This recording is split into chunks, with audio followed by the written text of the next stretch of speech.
Big Brother continues to give us a very intense, highly confrontational season, although it presents another twist that is completely out of left field that really does show how against simplicity this show really is. Don't change the channel, don't touch that dial, we got it all on UHF. Take off your sneakers.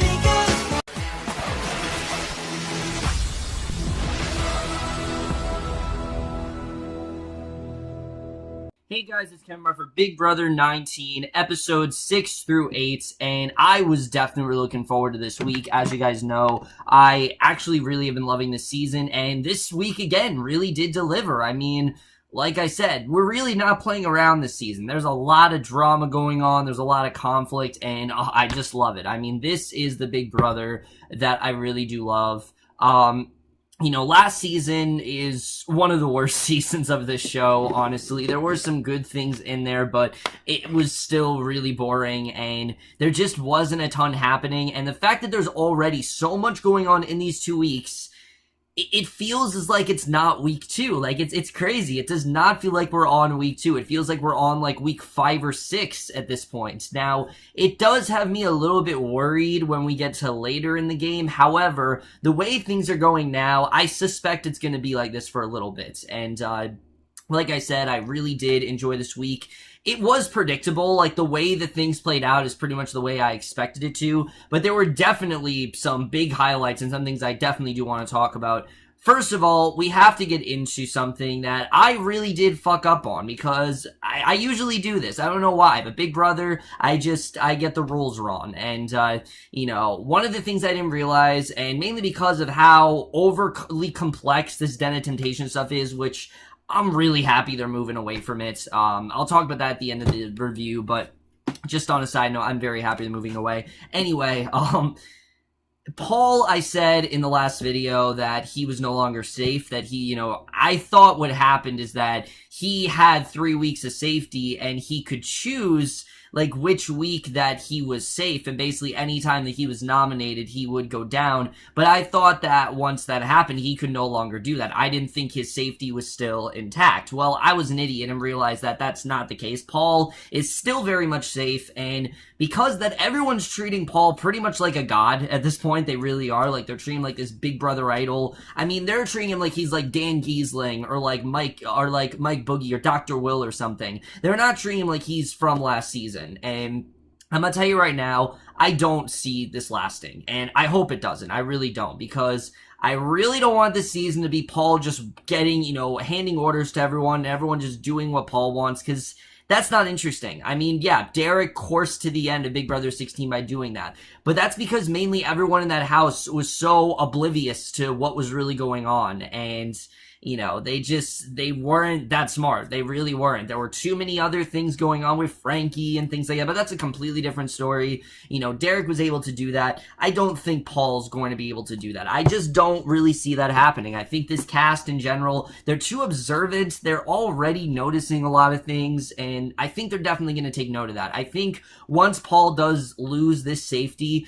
you're going to have people being like, oh, look, Paul, I mean, he's doing really well. He's really close with everyone. You know, he's in a really good spot. We gotta do what we can to, you know, take him out. I think definitely we're gonna start hearing conversations about that very soon. But make a long story short, we get to the HOH comp, and yeah, as we know, that's how we left off in the last episode. And basically, Paul does actually end up winning this, which I really was not surprised about. But I was surprised that everyone was literally just handing it to Paul. Like, there was a ticket and everyone was just handing theirs to Paul because they didn't know who to hand it to. And like I said, Paul is really running the show, figuratively and literally. Like, basically everything is pretty much wrapped around Paul's finger, and it's great. I will definitely say I really did like seeing Paul so set on getting rid of Cody and Jessica. Very quickly, he sets his sights on Cody and Jessica, obviously, because, you know, who else would they want out right now? I mean, Christmas literally just outed them to the entire house, and it split them into two, which, obviously, you know, Paul does want to do that, but like I said, I do think it's going to become a problem a little bit later, but we'll get into that, like I said, later in the video. With Paul's HOH, like I said, he makes his targets Cody and Jessica, and they really don't make it that hard. I mean, you know, they try to do what they can to, you know, because they know, obviously, that they're targets and things like that. But once again, they handled things completely the wrong way. They're locking themselves up. They're completely isolated. No one's really talking to them or anything. Jessica especially though, like I said, Cody and Jessica, I didn't really dislike them. Like, I thought Cody was just really overplaying. Jessica, I kind of felt bad for. Not after this. Not after this at all. Jessica is she's rude, she's inconsiderate, she doesn't know how to play this game at all, and in general, I really don't like her. I really don't. I mean, especially the fact that Jessica was so shocked. Like, why would they come after me? I mean, why would they do this to us? All this kind of stuff. I mean, why else would they come after you? Obviously, you're going to be in danger. But it doesn't really help when you're basically bullying Josh. I mean, that whole conversation with Josh in Sunday's episode where she's yelling at Josh for not voting, because obviously she knows that Josh did flip, which no, Josh does not do a very good job with that. But that's, I think, Josh's both fatal flaw, but also his biggest advantage, that he tells the truth. He's very honest with people, and I think right now that's a good strategy, because he can like go to Paul or go to the HOH and say, oh, I did this, but he's not telling Jessica, and Jessica's obviously upset about that. The thing is though, it wasn't for him to tell. Like, why do you need to know the way he voted? I get it that obviously they wanted Christmas out, but the fact that Jessica was upset, she was acting as if she was on the block, not as if Christmas was on the block. It made really no sense to me, and Josh kept crying and Cody accused him of making all these victim noises and things like that, and I really dislike people like that, honestly. The fact that Cody thinks that,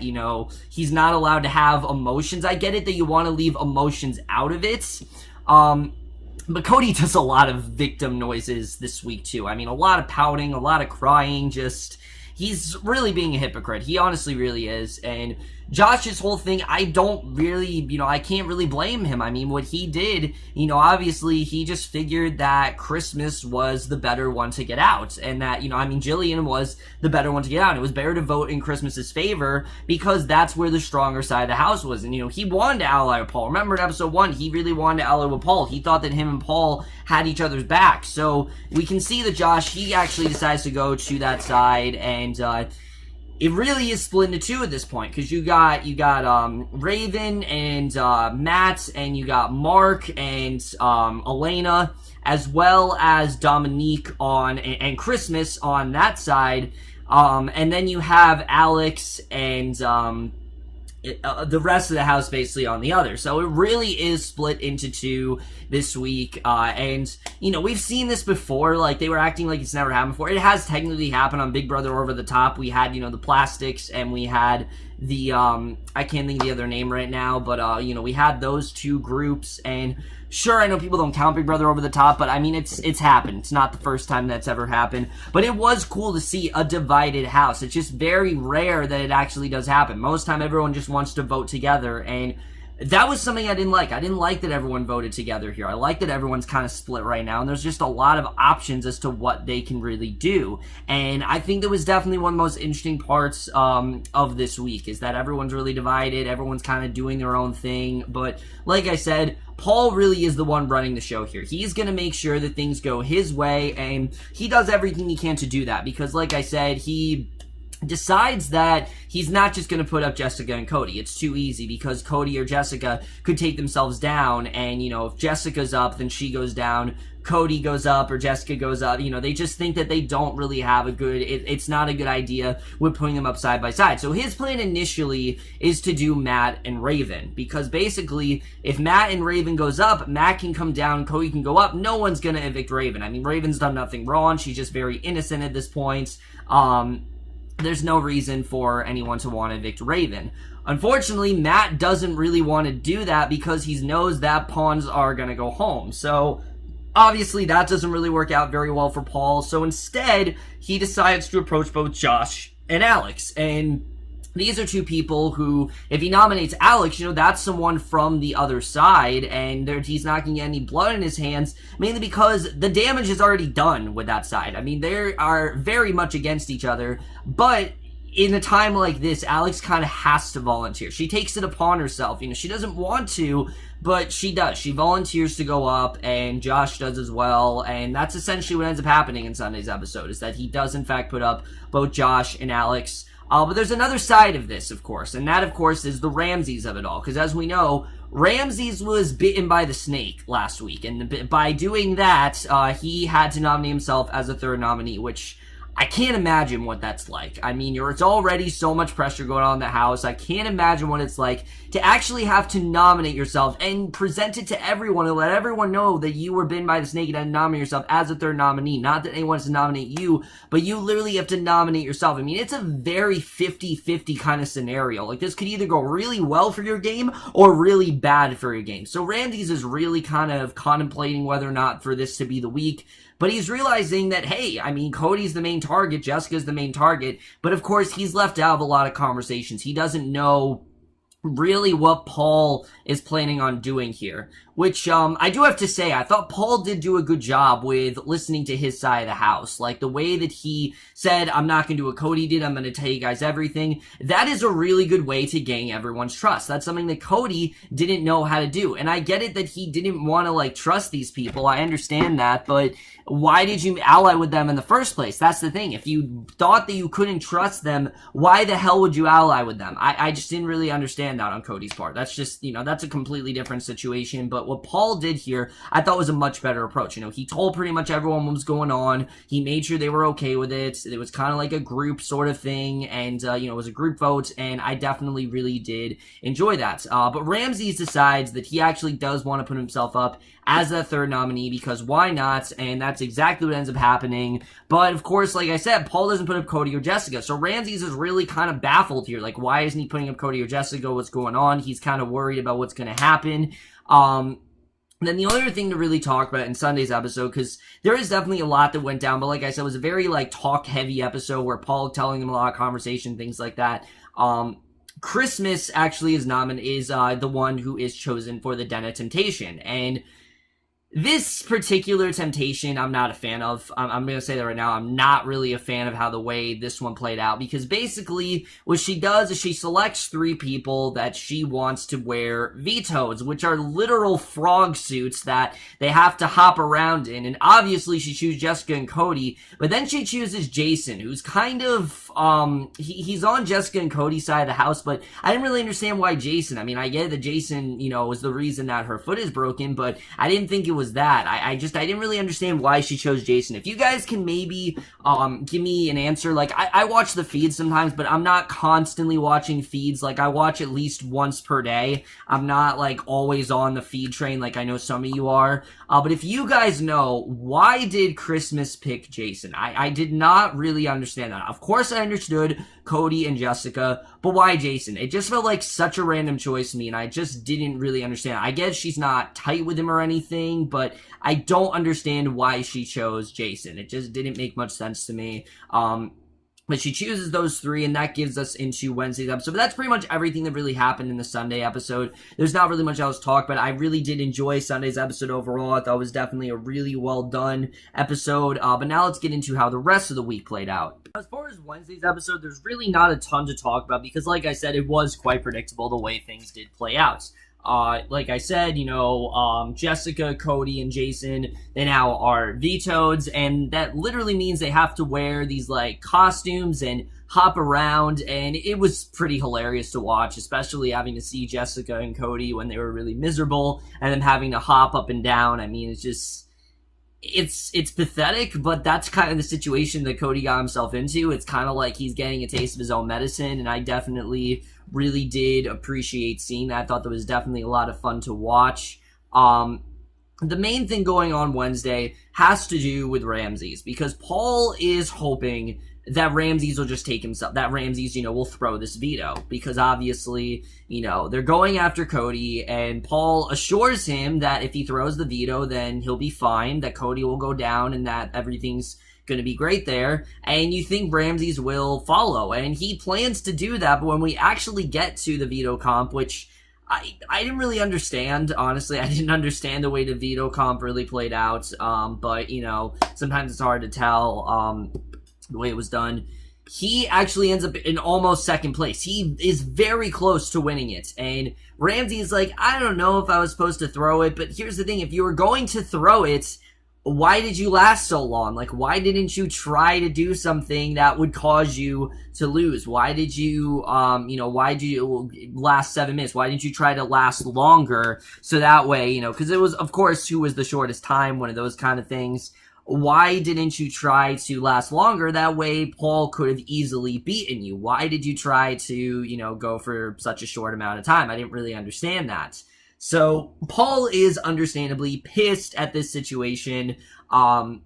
He, really doesn't trust Ramses now, and understandably why. The other side of it, though, the show's not covering right now.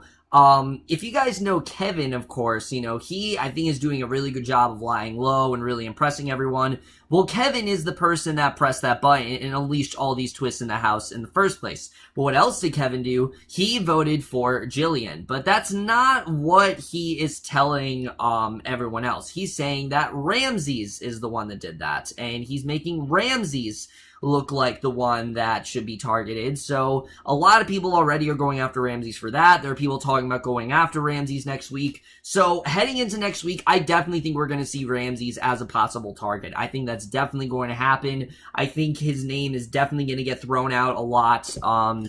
Just because he is good at the game and he knows what he's doing. And I think definitely he is a threat. I think definitely he does give off that threatening vibe. And I don't see Ramses lasting very long. Based on these conversations I've heard, I just, we've seen in the show, I just don't really see his fate lasting very long in the show. But we'll have to see what happens there. But the other part of this, again, has to do with, the actual veto ceremony, which Paul does end up winning the veto, and, Josh is the one that gets taken down, but before he does that, he has a whole rampage, and he tells Cody that he's a meatball, which I don't really understand the insult. I've never really heard that before. I've heard meathead, but not meatball, but, credit for, kudos for being original, I guess. But they get into a whole war of words, and Jessica, again, gets really angry at Josh. But here's the thing. She's telling him not to say anything, then she's telling him to say something. Obviously, he's going to say something and have a reaction if you're gonna be so rude to him and keep calling him baby and things like that. I mean, keep calling him crybaby. I mean, Jessica is bullying Josh, and that's very much what's going on here. And it's sad. I mean, Josh is a sensitive guy. We've seen this quite a few times, that Josh is a very sensitive guy and things like that. And, Cody didn't for a second think that Paul actually was going to get out Josh, because Paul, when it came up with this bullshit excuse that, Josh was just, that he was trying to get rid of Josh because Josh was intimidating and that Josh was just a little too loud and needed to, dial it down, things like, which I agree. I think Josh definitely is a little bit too, just not productive, but he's just very, dramatic. That's the word, dramatic, definitely. He's very confrontational. And then Alex, he didn't talk to a lot. Cody did not for a second believe that they were actually the targets, and Cody obviously does go up, and pretty much the way you think things are going to play out is how it does. But now we got to get into how explosive Thursday really was, because wow, is there a lot that went down there. There wasn't really a lot going on Wednesday's episode, mainly because it was corrupted with just tons of Jessica and Cody nonsense, of her crying and Cody making these victim noises, even though he told everyone, don't make those victim noises. He was anyway, and she was crying. I don't care about their relationship. I don't know why the show thinks we care. They're painting them as villains, and I don't know why they gave so much coverage to them. I don't know if there are Jessica and Cody fans out there, but I feel like they're very, very minuscule, because it just seems that way. I haven't really seen much of a movement for Jessica and Cody, in a friendly manner. Most of them are bashing them, or just saying that they're dumb, or saying that Cody's emotionless. I haven't seen much praise towards the Jessica and Cody relationship. Again, I could be wrong, but I am not really a fan of them. I think they're bland. I think they're boring. I think that they're I don't care when they're on. It's funny. Like, it's funny when Cody has no emotions, and then you see him crying, and then when Jessica and Cody are, in these frog costumes, it's entertaining to watch for sure, but it's just not really my cup of tea. Thursday's episode is much closer to what I want to see here. Thursday's episode, we start off, like I said, we have this huge thing between Jessica and Josh, and once again, if Jessica just kept her mouth shut and didn't say what she said to Josh, then maybe this would not go as she thinks it would. Obviously, apparently he's saying too much, and apparently he's doing this all to himself, when that's actually not the case. You're a kind of the main source of this, Jessica. You're kind of the reason why this is happening, the way it is, and I thought it was definitely really dumb that she accused him of that, definitely. But the other thing going on is Christmas. Christmas is a big part of this episode, because as we know, Christmas has her foot, and we think that she's okay, but she has to have apparently major surgery, and she basically has to choose, do I want to stay in the house, or do I want to have to go home? And a lot of people are saying, why did she choose to stay in the house? I get it. I really understand why. Because think about it, guys. If she was at home, she not only have to watch the show and think, oh, I could have been on that season, I could have been in this position, but she doesn't really have anyone. At least in the house, there are people supporting her and people that are on her side. You have Raven, you have Elena, two people who really seem to care about her and really do seem to support her in that way. You got Dominique, people who are really on her side. So I think it was a good idea for Christmas to do that, and I think it just shows how fearless she really is.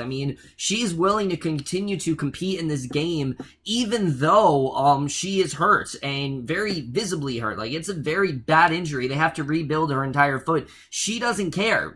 She'll do anything she can to continue playing, and again, I'm just really loving what we're seeing in Christmas so far. I really am. And the whole fight between her and Jessica, again, was really dumb. And Jessica basically goes to, I guess, try to apologize to her, but Christmas isn't really looking for that at this point. She's saying that Jessica told her what she said, that Jessica should not have talked to her in the first place, and all this stuff like that. And, the thing with Jessica is that a lot of people are wondering, can Jessica maybe turn herself around after what happened? And I don't know. It's going to take a lot. It really is going to take a lot for Jessica to fully turn things around. And I don't know if she's really going to be able to do it. We'll have to see if she's able to do that.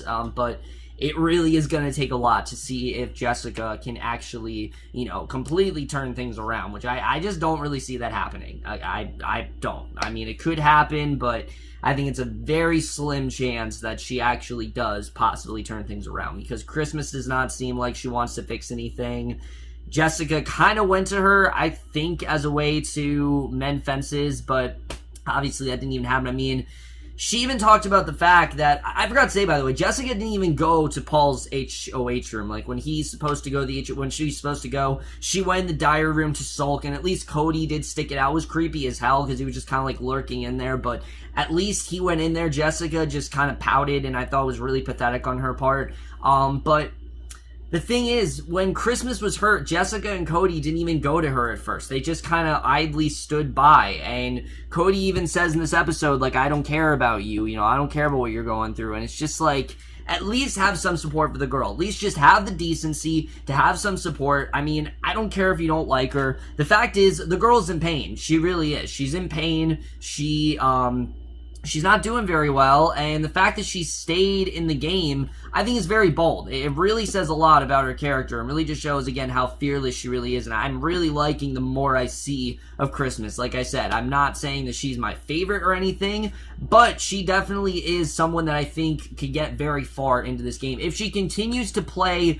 the way she is, I think definitely she could get very far, especially because she's not really a physical threat right now, obviously because of the broken foot. I think she's definitely going to get very far. So we'll have to see the way that really does play out. And again, I don't know if Jessica's being able to save herself. Cody, on the other hand, just continues messing things up, because he has a plan to try to turn things around, make people vote out Ramses and things like that. But obviously it's not going to happen, especially after what ends up happening, because Dominique has this talk show with Kevin, and basically where she interviews all the different nominees, and Cody goes on and basically outs the entire alliance. He says that he was planning to get out Paul and all this stuff like that, and it just makes him more of a target than you could even imagine. And again, it's not really helping you, safety-wise. I know you're obviously trying to save your ass, but this isn't doing anything. If anything, this is just creating more tension between you and Mark, because he asked Mark in Sunday night's episode, like, what was going on. Mark genuinely did not know. Mark was not really on the side of things. He didn't, he did not really know what was really going to happen. It was very much like it really could have gone either way. This eviction, however, was really confusing, because at first everyone was voting for Ramses, and I didn't really understand that. I thought that maybe Cody turned things around, and I don't know why Christmas voted for Ramses. A lot of people are saying maybe she was doped up, or maybe she was just thinking that was the better thing to do, or maybe she just wanted to throw in a hinky vote. I don't know, but it wasn't a hinky vote because like 5 other people voted for Ramses. But very quickly, it's pretty obvious that Cody is going to be the one evicted, and that's exactly what ends up going down. And I will say, I do at least give him credit for having some kind of class and basically telling Julie that, yep, I fucked up and I had to nominate the whole side of the house, and he didn't think people were going to applaud for him. So good for him. I will definitely say I'm happy to see that he at least went out with a good interview. Jessica, I think she's going to be fine. I'm not really too worried about how things do. I don't really care about her right now, but Jessica in general will have to see how she really does survive without Cody, because she kind of has to rework her entire plan. Now remember, her initial plan going into the season was to find a strong male and ally with them and try to get out people one by one. Obviously, she can't do that now. Or can she? Because Julie does announce at the end of this episode that there is going to be, in fact, another battle back, which I don't think any of us were surprised about. I think pretty much we knew that's what was going to happen. It's going to be Cameron, it's going to be Jillian, it's going to be Cody, and whoever's nominated. If there is an eviction ceremony next week, because the Den of Temptation vote next week is so dumb. It really is. I want to talk about it right now.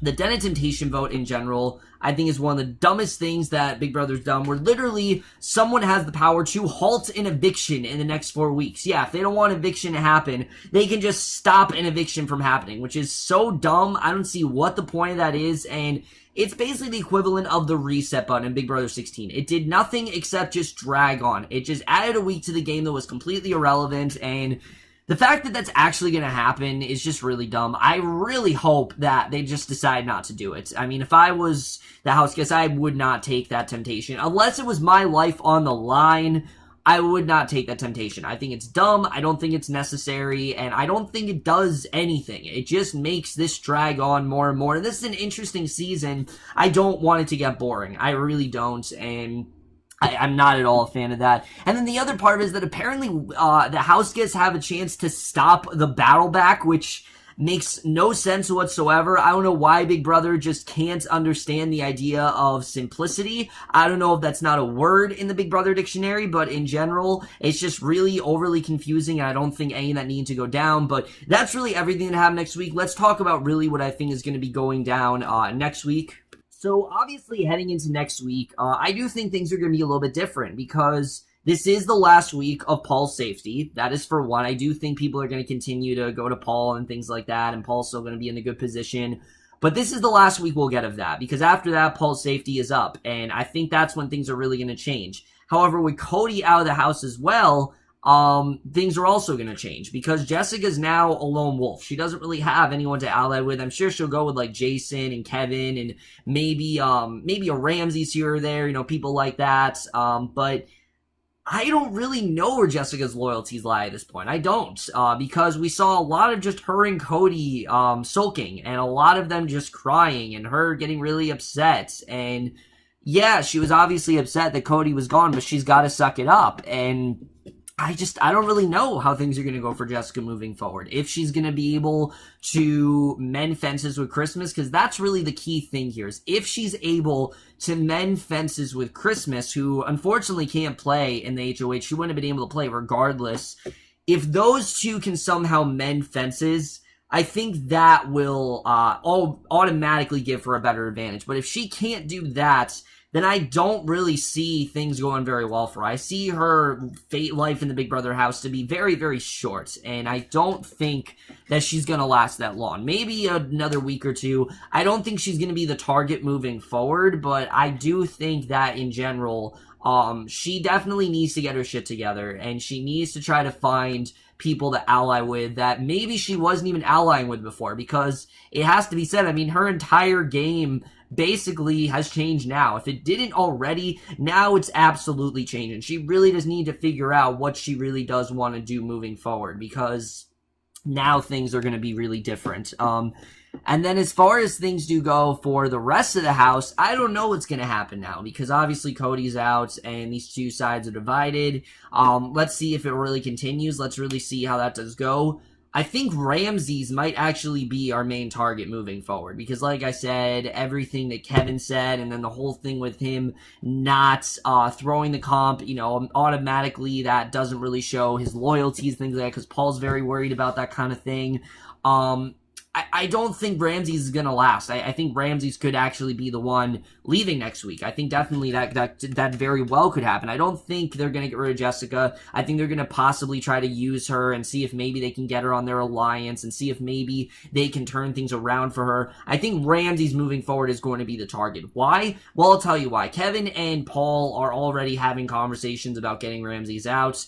I saw in the feeds, you know, they were talking about how, you know, Ramses is a good kid, but they just don't really trust him, and they think he's going to get very far in this game. So, yeah, I think it's the smart thing to get him out. He is very much like a Cameron or a Steve, where he, you know, has that, like, intelligent sort of vibe to him. So, I don't know what's going to happen there. I think Ramses definitely could be in danger here, and I don't know if he's really going to last very long, which I'm fine with, because I don't really like him that much. I mean, I think he's a good player, but I'm just not really a fan of him personally, so I just, I don't know what's going to happen for Ramses. I mean, I'm rooting for him because I root for everyone in this show, and I want to see things, you know, turn out the way they do, and I want to see a lot of confrontations happen, but I don't see Ramses getting very far. I just don't really see that happening. As far as the whole halting eviction, I don't know if that's going to happen. I really hope it doesn't. I think it's just really dumb overall. The battle back, it's going to be either Cameron or Cody. That is for sure. It will definitely be one of those two. Other than that, guys, that's really it. I don't really know what's going to happen. The other thing I'm worried about, and I don't know if this can become a problem yet, but as we know, there are, in fact, two couples in the house. And right now, obviously, Jessica and Cody are gone. We haven't seen much strategy from either Mark or Elena. Well, we have, actually. Elena was very adamant on getting rid of Cody, and she was very adamant on going to Paul's side. But we haven't really seen much with Ruby and Matt. They're kind of just in the background, and, you know, they were gonna, I mean, not Ruby, Raven and Matt. I always call her Ruby, I don't know why. But Raven and Matt, we haven't seen really much with them. So I think those two couples especially, we're going to start to see more of them. Maybe someone's going to take a shot at them. We'll have to see the way that really does play out. Overall, guys, I don't really know the way things are going to go next week, especially since Cody's gone. I think things are definitely going to change significantly. Not as significantly as next week when Paul's out of the house, which, by the way, I'm so happy that the Den of Temptation, when Paul's, I mean, not when Paul's out of the house, I mean, when Paul's safety's up, which I am so happy the Den of Temptation stuff is over next week. I think it's adding nothing to the season. I think it's really just overcomplicating things, and to be honest with you, they don't need it. They really don't. We already have a really juicy season going on that doesn't involve the Den of Temptation. There's so much good stuff happening. Yes, obviously, Paul getting the safety did create some really great drama, but other than that, most of it's been through Cody's actions and things like that. So, basically, I don't think we need a temptation. I really think it's unnecessary. I don't think we ever really need it, and I never really liked it that much to begin with, so I'm not upset that that's going away next week. I think it makes the most sense for them to do that. I thought it was going to be like the BB takeover, and it pretty much is. It is ineffective after next week, at least to my knowledge it is. That's what Julie said. Maybe that'll change next week, but we'll have to see the way that really does play out. overall, guys, that's it for my review. Hope you guys enjoyed. Let me know what you guys thought of this week overall. Left your thoughts in it. Oh, also, guys, next week, I will not be doing Big Brother on Thursday. I will, in fact, be doing it on the Friday episode, solely because of the fact that the battle back is that Friday. And I'm going to do it on Friday rather than Thursday, because I don't think there's much of a reason to do the eviction and then do the Friday episode. I'm going to do them combined. Hopefully this battle back is a lot more exciting than last year. Last year was pretty fucking awful, but that's for this video. Hope you guys enjoyed it. I will see you guys in my next video, which I think will be for a movie review, and I will see you guys for that. Okay, bye.